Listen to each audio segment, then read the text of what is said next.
Okay, good afternoon, everybody. For those people in the lobby, if they could come in. For those folks that are here, if you could grab a seat.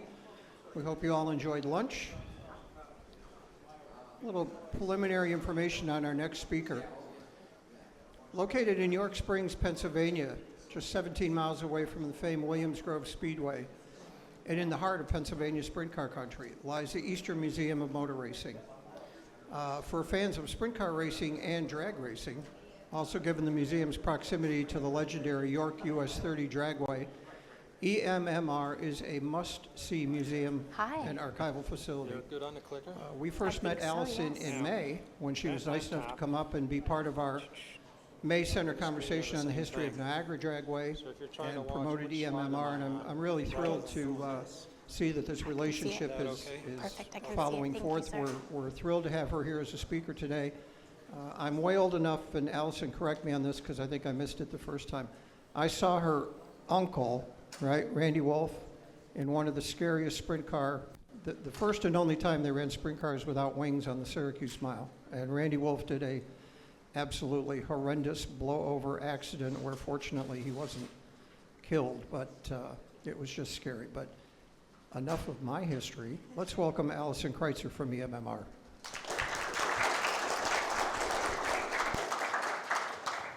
Good afternoon. Today I want to take you on a journey spanning nearly a century of motorsports history, community engagement, and preservation.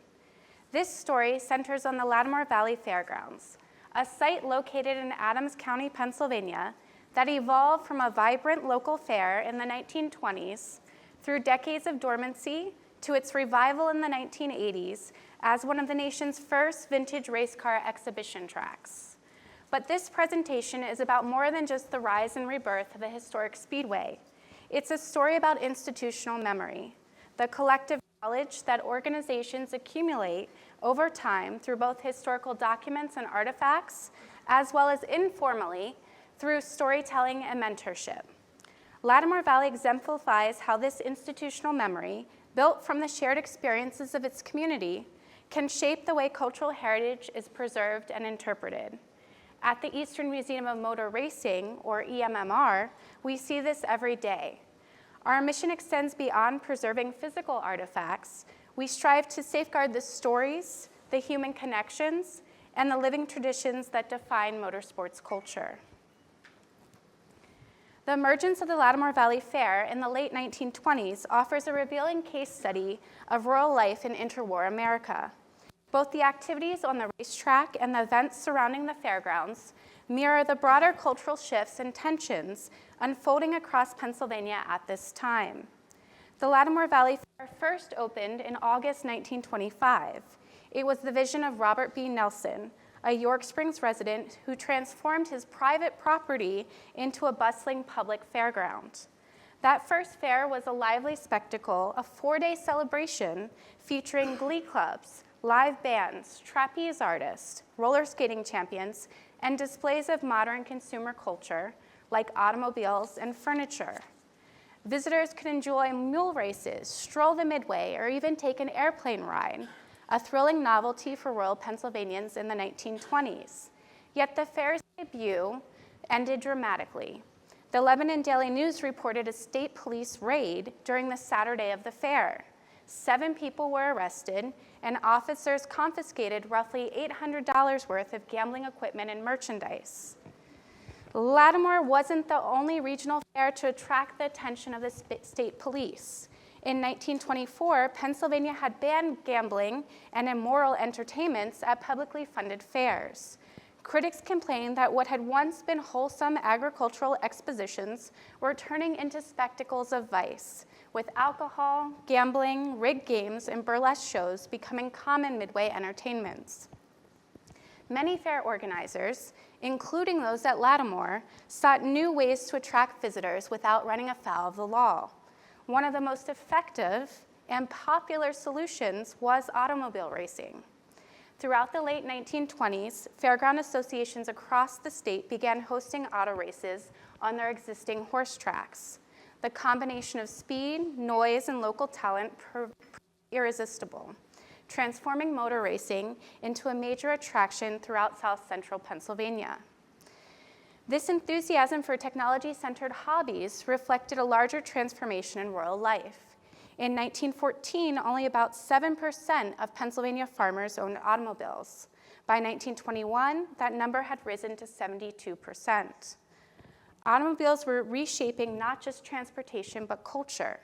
A 1925 Harrisburg Telegraph reporter remarked, quote, "Nearly everyone owns an automobile these days, and nearly everyone craves speed." Americans modified their passenger cars into trucks, tractors, campers, and increasingly race cars. Fairs like Latimore's became a natural stage for technological tinkering in the pursuit of new speed records. Determined to recover from the setbacks of the initial 1925 Latimore Valley Fair, coordinators announced their plans to construct a permanent racetrack for future events.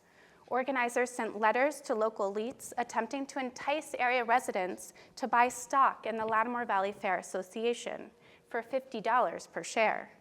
By 1927, the fairground speedway was complete. The Latimore Valley Fair hosted auto and horse races under the promotion of the Dauphin County Auto Racing Association. The event offered $1,000 in prize money, a remarkable sum for the time, amounting to nearly $19,000 today. The race drew notable entries like the Chevrolet Special driven by C.H. Rule, who also happened to be the president of the Pennsylvania Bar Association. Racing, even then, attracted a fascinating mix of professional and working class enthusiasts. Henry Ford's Model T played a central role in the development of grassroots racing. Affordable and widely available, it provided an entry point for aspiring racers. By the 1920s, a thriving aftermarket industry had emerged, offering parts to increase the power and performance of the humble Model T. Mechanics and hobbyists stripped down cars, removing fenders, lights, and unnecessary weight to create sleek, cigar-shaped racers known as big cars. Innovations from the likes of the Chevrolet brothers, such as high compression cylinder heads and improved camshafts, turned everyday engines into the competitive racing machines that competed at Latimore and other area fairground tracks. Drivers worked out of garages and barns, fabricating by hand. Safety features were minimal, creativity and courage were essential. This was the backyard mechanic culture where racing was accessible and experimental. While the interest in automobile racing brought many local residents together at the Latimore Valley Fairgrounds, the site also reflects a more complicated truth. Community spaces often mirror the social, racial, and ethnic divisions of their time. In 1927 and 1928, the KKK held at least 2 major events at Latimore.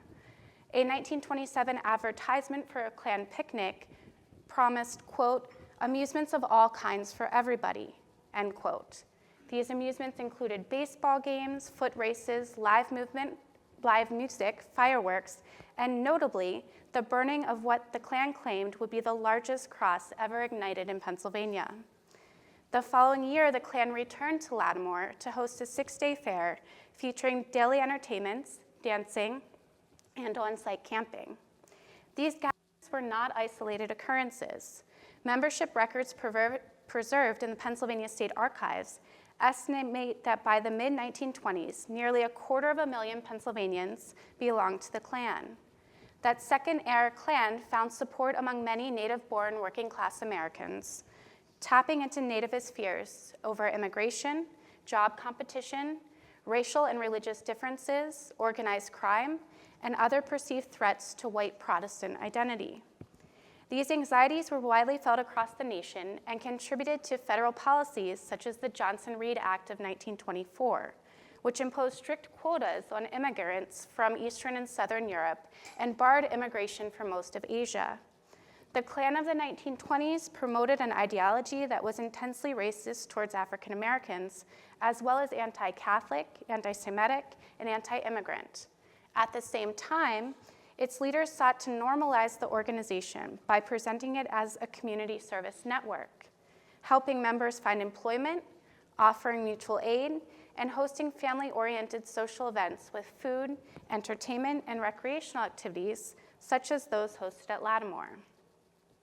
By acknowledging this history, we better understand how places like Latimore Valley were shaped not only by moments of celebration, innovation, and community building, but also by the exclusionary forces that defined much of American society during the 1920s.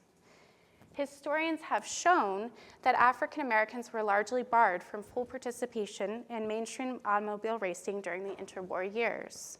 Even exceptionally skilled drivers, such as Charlie Wiggins, were systematically shut out of fairground dirt tracks and major racing venues. In response to this exclusion, groups such as the Indianapolis Colored Speedway Association were created to have opportunities for Black drivers. From 1924 to 1936, the Colored Speedway Association organized a 100-mile race for African Americans at the half-mile track at the Indiana State Fairgrounds. Known as the Golden Glory Sweepstakes, this annual event quickly became the premier national stage for African American racers, showcasing extraordinary talent and determination in the face of widespread discrimination.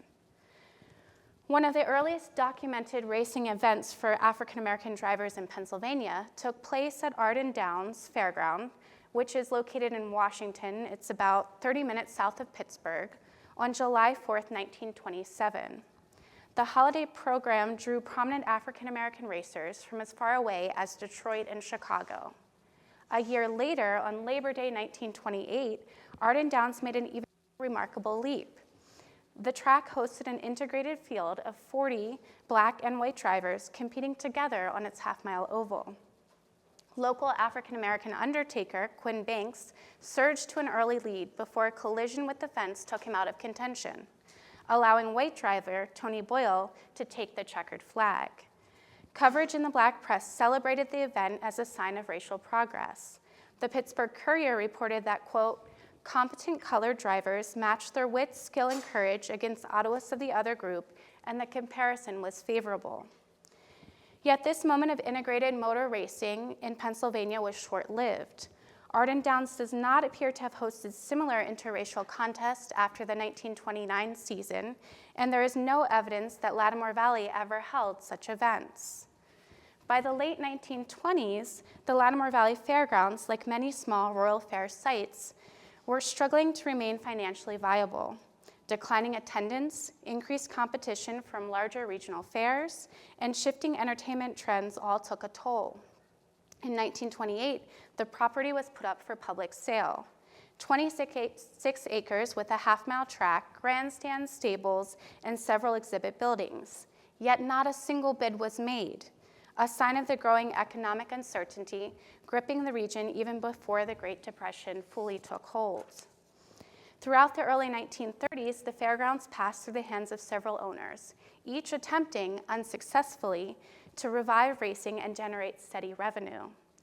Their difficulties were far from unique. During the Depression, many local racetracks either closed or temporarily disappeared altogether.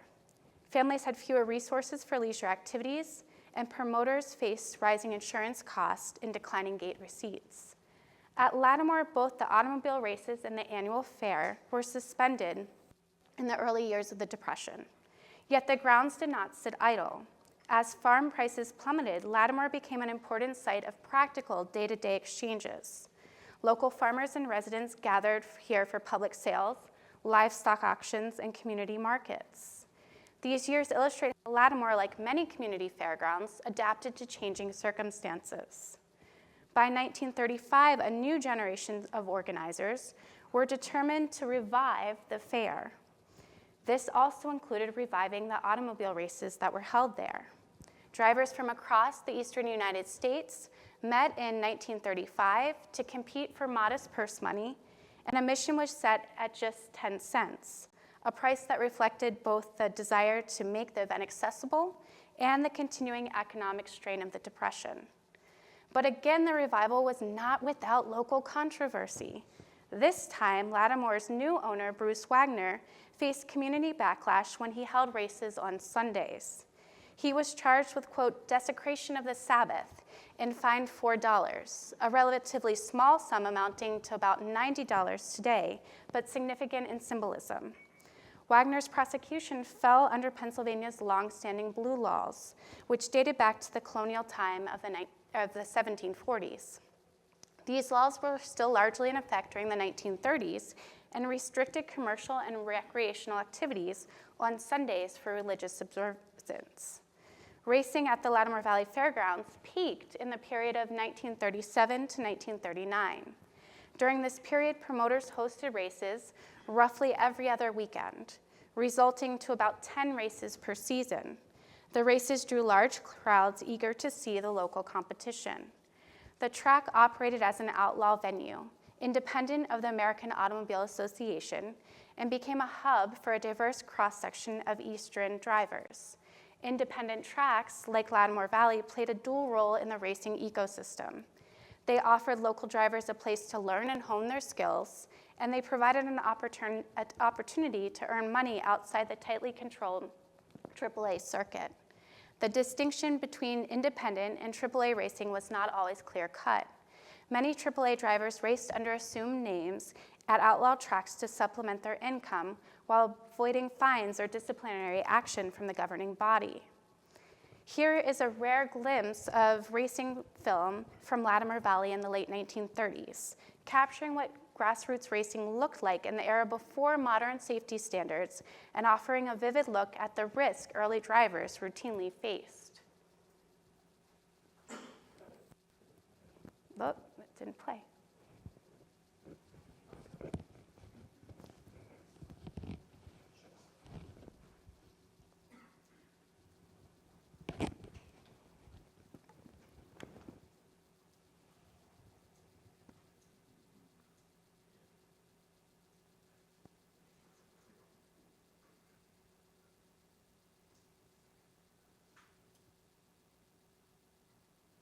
So keep in mind that they also raced motorcycles at Latimore during that period. So if you think the big cars were bumpy, I can't even imagine what it would have been like to race a motorcycle during that period.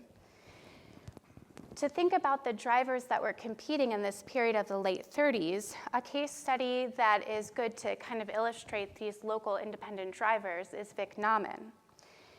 Like many of his peers, he relied on a local car owner to fund his racing career. Nauman's ZR2 was owned by Leonard Redding, who operated an auto repair garage in nearby Shippensburg. Redding supported a two-car team during the late 1930s. He's shown in the top right with the team car, the ZR1, driven by Elmer Norris.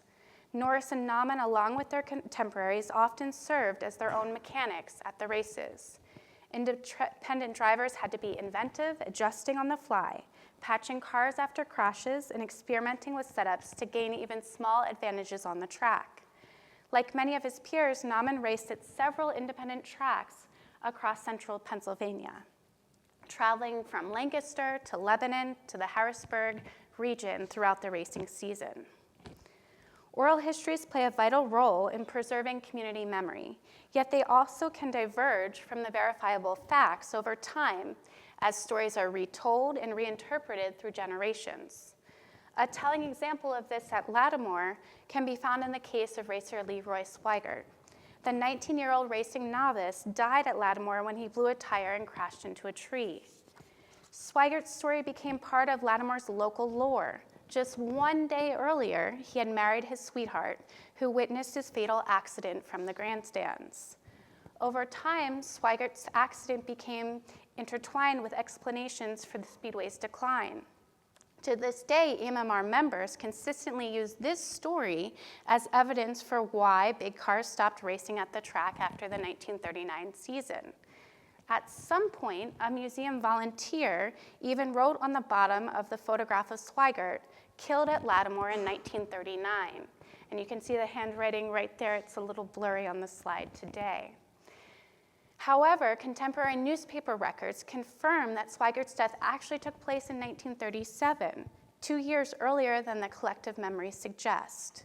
This discrepancy illustrates how institutional and community narratives can shift, sometimes unintentionally blending fact and fiction.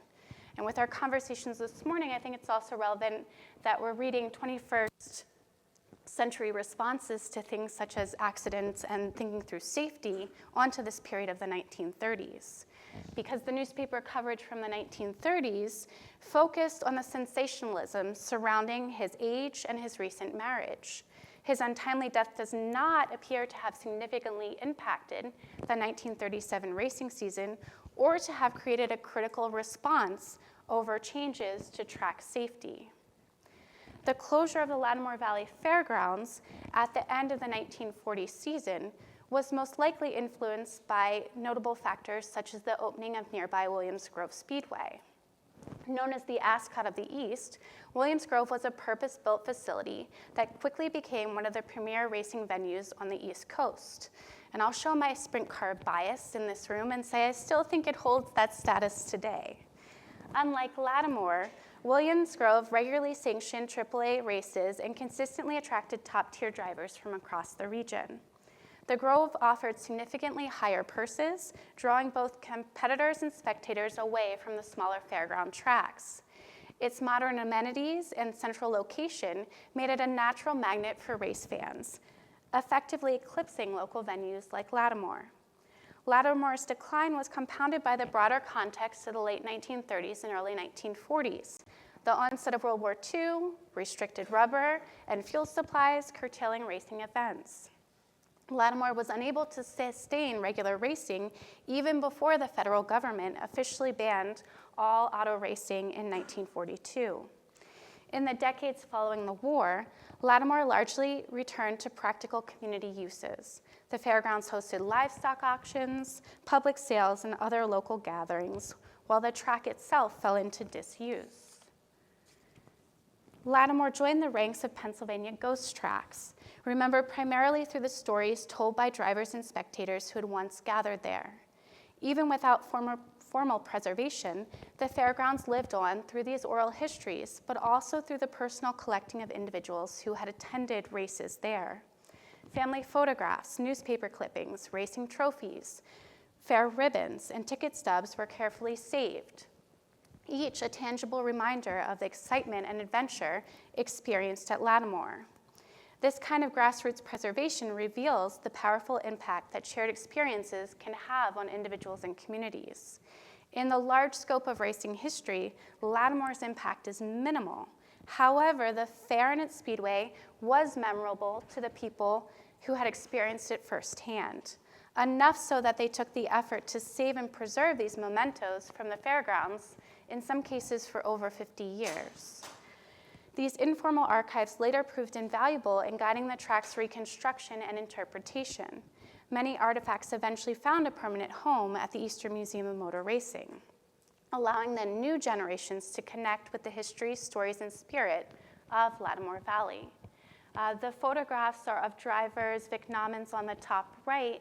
The dairy bottles are there because in the 1930s, the local dairy, Crawls Dairy, had a truck, and the dairy truck became the ambulance for the speedway.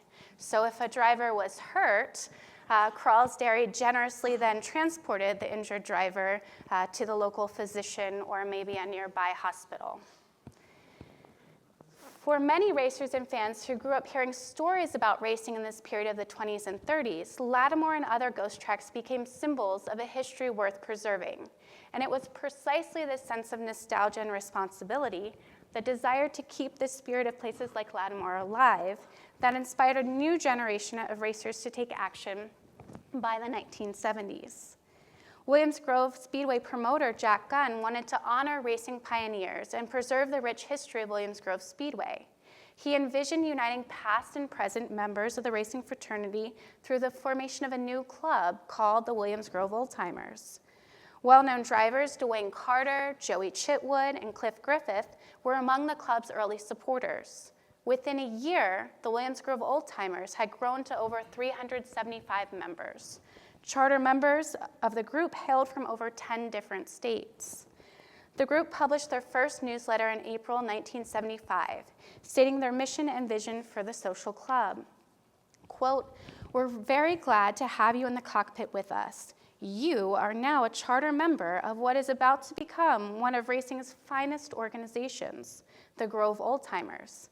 With its inception, we hope to bring you and all of our members nostalgia surrounding the methanol memories and castor oil charisma of the fabulous dirt track past.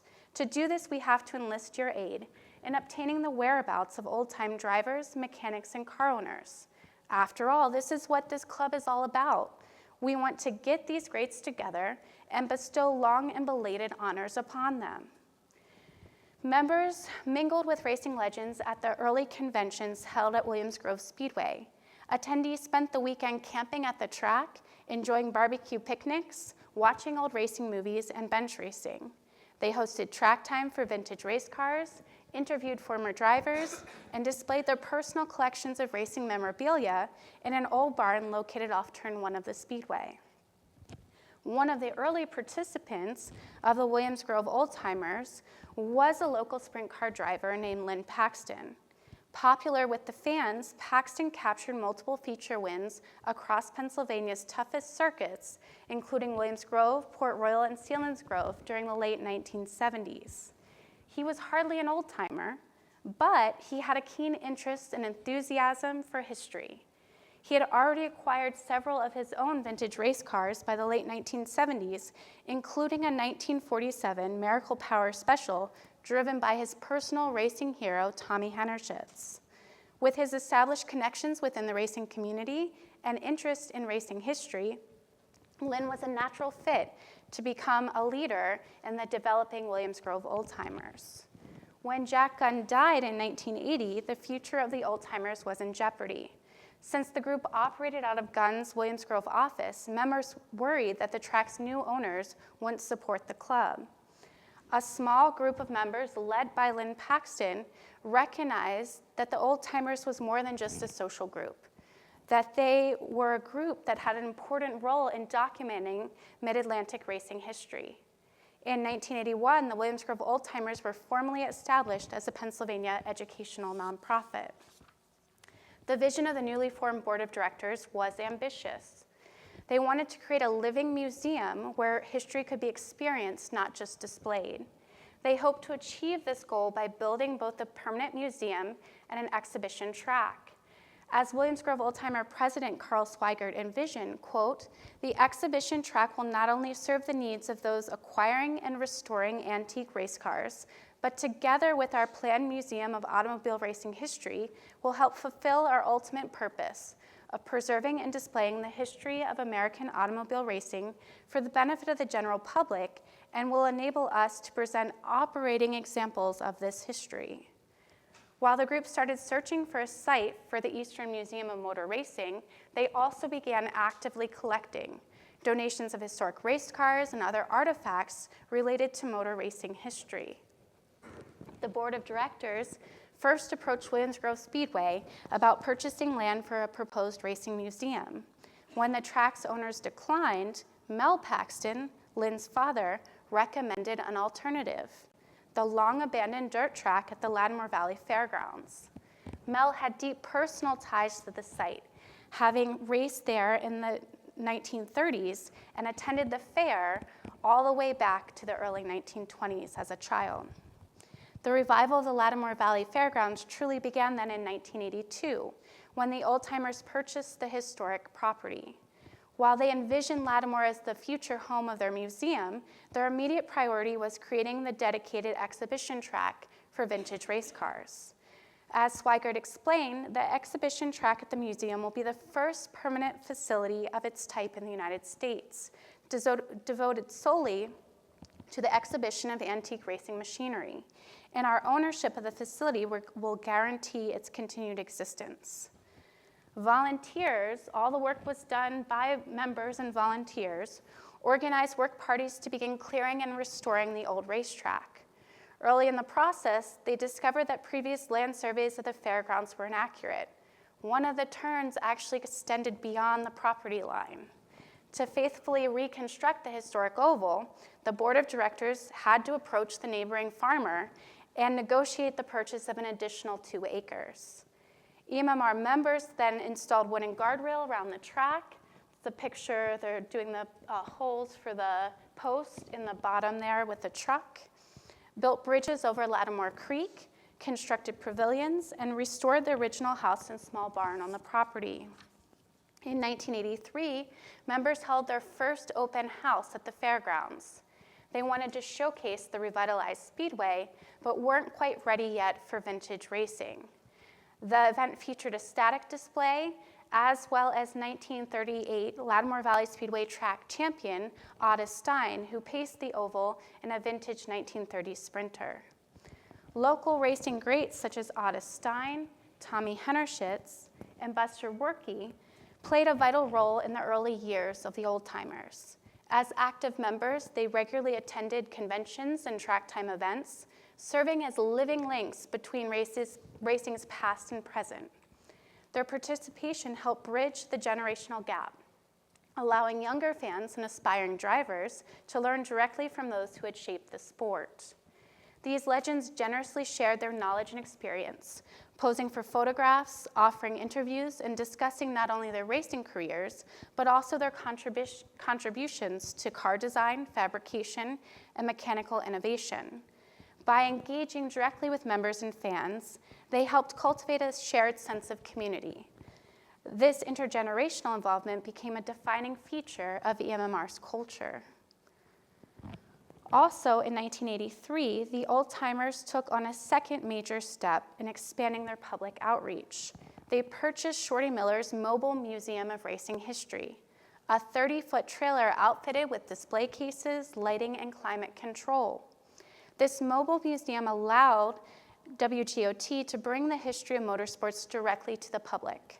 Volunteers traveled to speedways, fairs, conventions throughout the region. For many, this was their first opportunity to see historic racing artifacts up close, making the sport's past tangible and accessible. At the time, the old-timers had already amassed an impressive collection of drivers' uniforms, trophies, helmets, and safety equipment, as well as an extensive archive of racing photographs and programs documenting the sport's evolution. Lynn Paxton was essential in acquiring these objects for the future museum. He's shown here on the left with Bruce Craig, who was a member and a local photographer, and they would travel around. Wednesdays was the day where they go to different places across the Mid-Atlantic region to acquire things that they thought would be good for the racing museum. So an example that they're shown here, this is the tail from Ted Horn's car that he died in 1948. And it's still something that we display at the museum to this day. By bringing artifacts, stories, and racing history directly to fans across the region, the Mobile Museum demonstrated the public's interest and engagement, proving that a full-time brick-and-mortar museum was both necessary and sustainable. Latimore Valley once again echoed with the sounds of racing engines by 1984. During the second annual open house, members like Otis Stein and Billy Gauss took to the track and restored cars that they had originally raced there in the 1930s. For the first time in over 40 years, cars raced around Latimore's Oval, turning memory into motion. The group hosted track time on both Saturday and Sunday. These events weren't designed as stage races. Instead, drivers paced the track at speeds roughly 20 miles per hour to showcase the restored machines for their fellow enthusiasts and first-time visitors. While the cars circled the track, EMMR's announcers shared details and historical information about each car, as well as each different period of racing history. Much like the independent racers of the 1920s and 30s, vintage race car restorers are artists and craftsmen, dedicating countless hours to rebuilding cars, sourcing hard-to-find parts, and fabricating components by hand. In doing so, they preserve not just machines, but the skills, creativity, and relationships that define racing culture. Recognizing the importance of preserving the identities and stories of historic race cars, the old-timers established one of the earliest organized historical databases for vintage racing vehicles. Members understood the need to have accurate documentation to protect and share these histories. Vintage car owners could officially register their vehicles and received a numbered dash plaque signifying inclusion in the organization's historical record. So you can see in the picture on the right, if you look at the dash right behind the steering wheel there, you can see the gold plaque with the original Williams Grove Old Timers logo on it. By the mid-1980s, the Old Timers had documented histories and photographs for over 130 significant cars. And this number has continued to grow to this day. I think we're approaching about 400, 450 that have been registered. So car owners frequently come to the museum to trace the lineage of vehicles bearing these original dash plaques when they purchase a vintage race car, even to this day. In 1985, the Williams Grove Old Timers had another milestone, the first rebirth of the Latimore Valley Fair. With support of local volunteers, they reopened the fair, featuring antique tractors and engines, live entertainment, crafts, children's games, and of course, vintage race cars. The Latimore Valley Fair became an annual tradition and the primary fundraising event for the organization. In 2025, the fair celebrated its 40th anniversary. Today, the event both preserves the legacy of the original fair while reinforcing Latimore's role as a community gathering place and a living museum for racing history. I'd like to share with you a brief clip from 1986 capturing the Latimore Valley Fairgrounds and the restored exhibition track. You'll see the vintage race cars on the track and the lively atmosphere of the fair. Beyond documenting club events, the video also illustrates early efforts of the Old Timers to intentionally craft and promote their own institutional history.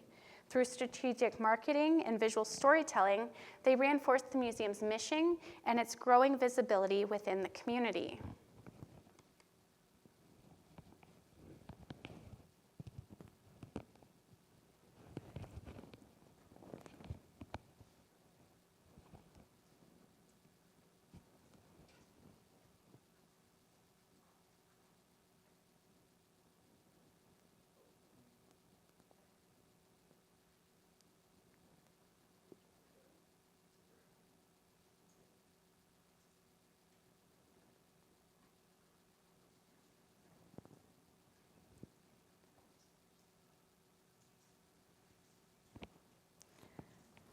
I can move on, maybe we can see that at the end. It's an interesting clip because you can see what the track looked like by that period of the mid-'80s, and it's really fascinating to hear the self-promotion.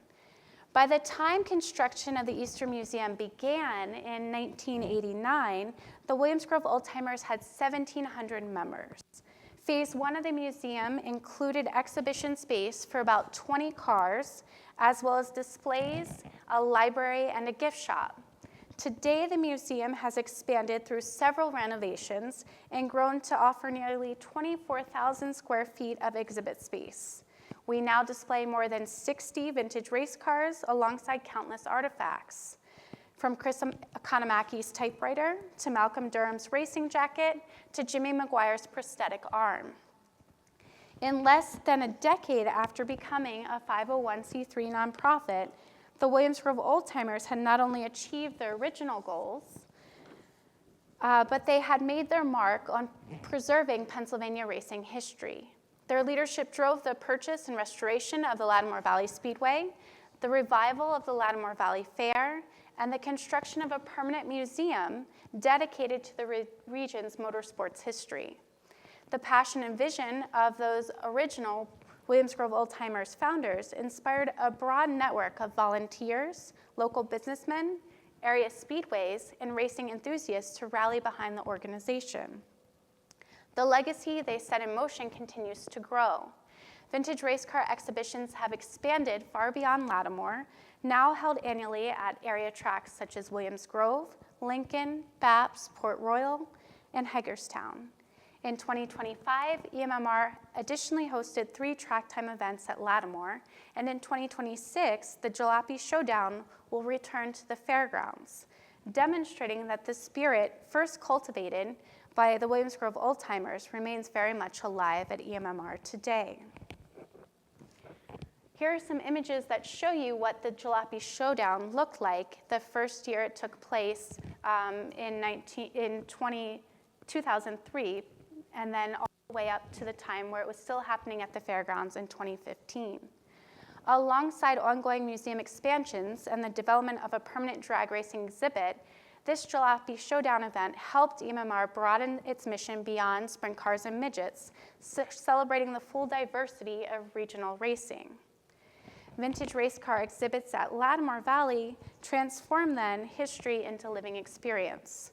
Visitors see these cars not just as static artifacts, but as functioning machines that once thrilled crowds, tested engineering limits, and showcased driver skill. Each lap around the track bridges past and present, highlighting the craftsmanship, innovation, and passion that defined generations of Pennsylvania motorsports. Through these events, the fairgrounds have become more than a historic site. They're a dynamic classroom where motorsports continues to educate, inspire, and engage people of all ages. For over 4 decades then, Lynn Paxton, who's shown in that Miracle Power special in the upper right, led these efforts, ensuring that the stories, artifacts, and experiences of racing history were collected, celebrated, and shared. Following his passing in 2024, EMMR launched the Lynn Paxton Memorial Fund to honor his dedication to public history and the museum's mission. And I don't know if this video will work, but I wanted to show you one in closing. That's our newest promotional video, which really highlights what the fairgrounds and the speedway looks like today, as well as some interior shots of our current exhibits. So let's see, we'll give the tech one last try. Eric's giving me a thumbs up. It's a good sign.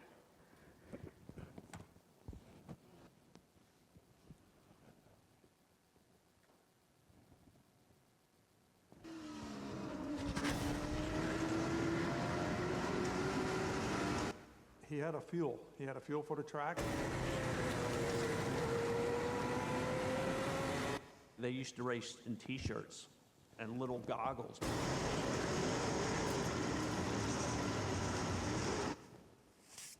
So put all that together. You had Lynn Paxton, the driver, Lynn Paxton, the historian, but you also had Lynn Paxton, the storyteller, because Lynn loved to tell the tales.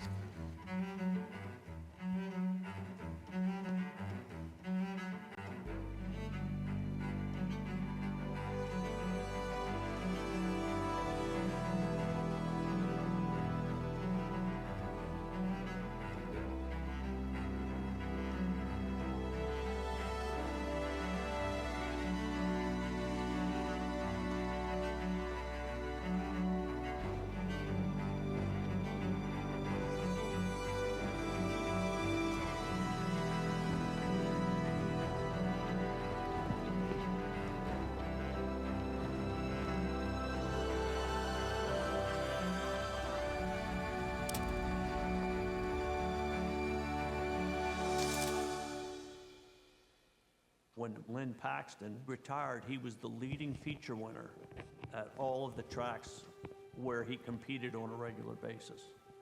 So he was like the biggest and baddest, you know. He was always the light in the room, so to speak. You know, people gravitated towards him. His dream was to build a museum. This is the real hub of racing in the East Coast. They call it the Susquehanna Valley Racing. So this area has a lot of pride, and that's why having this museum here is so essential and so important, is to document all this and save all this racing history. No one else was doing it. It wasn't something that the large museums or the area historical societies were really working to preserve. And it's all laid out. As Lynn Paxton used to say, our whole idea here is to tell a story. And the story is the progression of auto racing through the years. What's the history of the car? Who drove it? When did it race? Where did it race? What did it win? We don't display other than authentic cars. So that includes soapbox derby, quarter midget, three-quarter midget, full midgets, sprint cars, sportsmen. We have an Indy car. We do have one snowmobile. Lynn's goal was to make this about the people. And I think he was most proud of how it brought people together. There were nights that There'd just be a few of us here, and Lynn would start telling the stories, and we would sit here and just laugh like crazy because the stories were so funny. And that was the unique thing about him. And that's the part that we're missing with him not here. The cars are just a reflection of the personalities who were involved with those cars. The cars are just the technical piece to look at and admire, but the people behind them, the people that built the cars, people that drove the cars, they're really the heroes.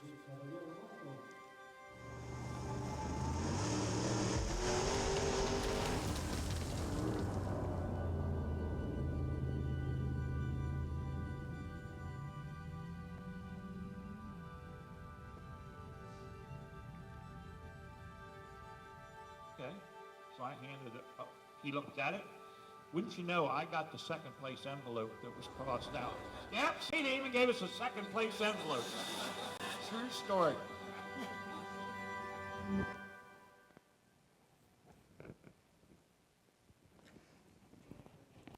If you can, that would be great.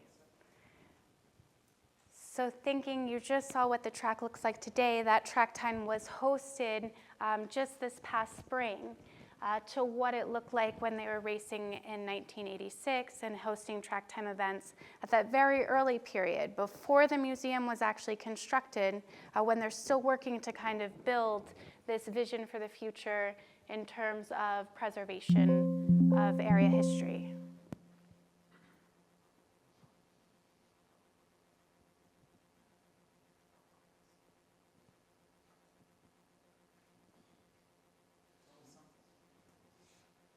It was my fault. I was trying to be creative and put in videos. I tested the limits of tech. I know.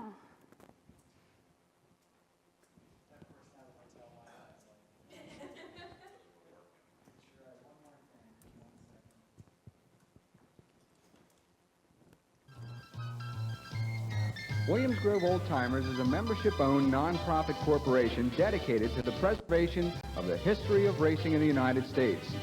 The organization traces its origins to a small social club organized in 1974 by Jack Gunn, former promoter of the historic Williams Grove Speedway. Right side up when I sent it to you. Under Gunn's leadership, and with the help of interested members, the club flourished and held several successful reunions. However, after Gunn's death, two of the club's founding members, Carl Swigert and Lynn Paxton, approached Harrisburg attorney Bill Wright to determine if the organization could be saved and reorganized to serve a broader purpose. This ultimately resulted in the complete reorganization of the club into a nonprofit corporation qualified as a public, charitable, educational institution with the purpose of preserving the history of automobile racing. Today, Williams Grove Old Timers is the largest organization of its type in the United States.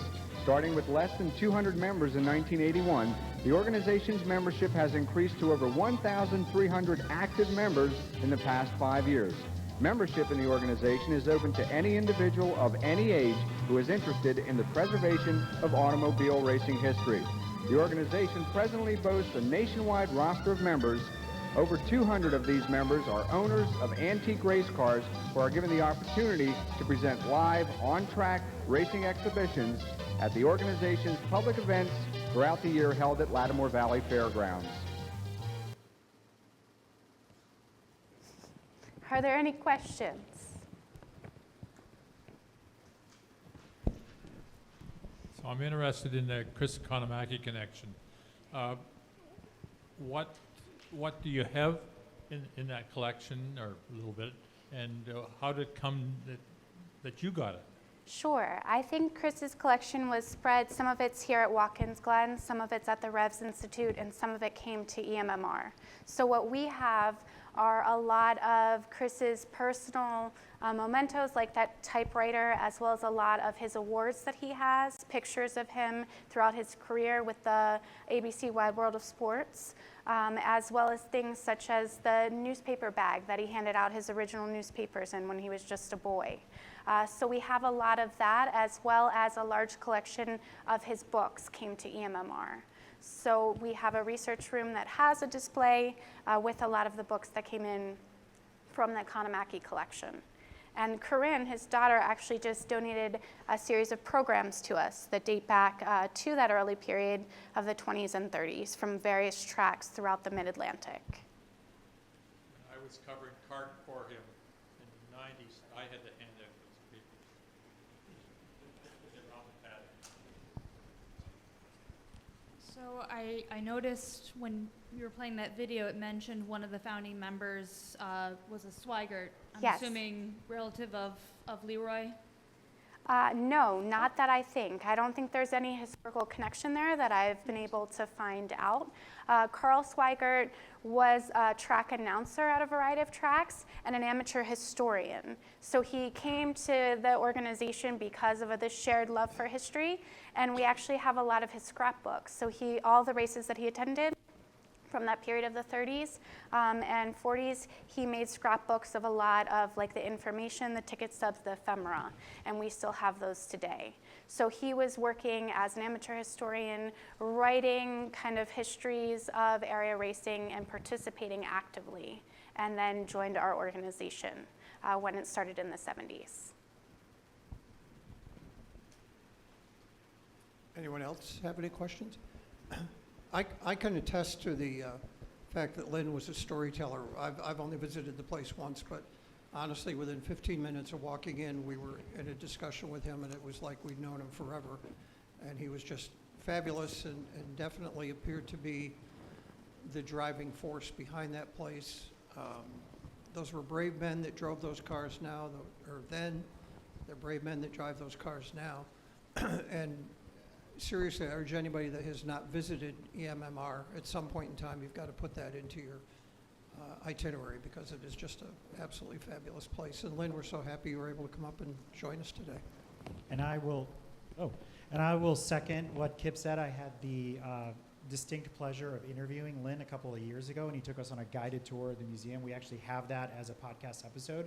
And thanks to Allison, we've been working to digitally remaster a lot of the old what they call Racers Roundtable, which would be the equivalent in IMRC speak to the Center Conversations, which do feature Lynn and a lot of his comedy and a lot of his sarcasm, and you get to really know him as a person and his personality. So look for those in the next couple of months as we continue to drop those, and if you're interested, just come see me. But it's been an absolute pleasure to be able to work on those projects as well. Have you ever driven any of the cars out in the track? I have not driven the cars on the track, but I grew up attending dirt track races in central Pennsylvania. Silver Spring, Williams Grove, Lincoln were the tracks that I've attended since childhood. So I have the fan perspective and some of the promotional perspective because my family was involved in that, but never took an interest in wanting to get behind the wheel, having witnessed some of those accidents as a child. Especially fire is something that very much concerns me when you're strapped in like that. But definitely grew up at dirt tracks, so it's interesting to be at EMMR because we have this thriving drag racing culture, and it's a whole different speak, right? It's a whole different vocabulary, a whole different kind of community, so it's been great to expand my background in racing with lots of other different types of racing since coming to the museum. Well, thank you, Allison. That was wonderful. We've got... Oh, I'm sorry. I just wanted to say thank you, and I really appreciate the perspective of your presentation in a variety of ways, but you really hit on, I think, an aspect of racing that sometimes gets overlooked as we talk about F1, NASCAR, IMSA, all that. Like, I actually think, even though I didn't grow up going to those sorts of things, for me as an archivist in all kinds of racing history, that kind of stuff gets overlooked, and I think it's really, really fascinating. I love looking at the old pictures. We have some great amateur photography from tracks that look just like that. And yeah, so I was really excited to see that. Thank you. Thanks, Allison. Oh, I'm sorry. One more quick one. Allison, I'm just wondering, do you have any kind of educational outreach to local schools, thinking some of the local colleges nearby, like Penn State, Harrisburg, and places like that? Is there any kind of educational component that you go out or have kids come in? So we're trying to build that since I've joined the museum in the last 3 years. We're starting mostly with school groups, so the Boy Scouts as well as homeschooling groups in the area and charter schools. We've started to bring them in to do tours, but also have kind of educational activities planned.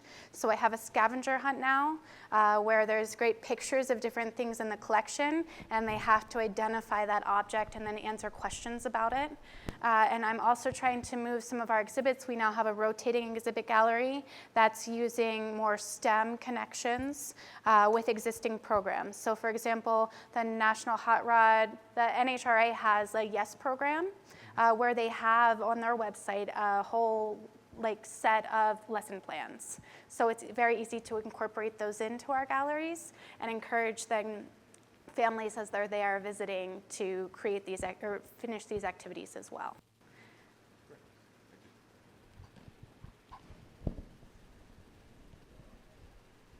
Now can I thank Allison?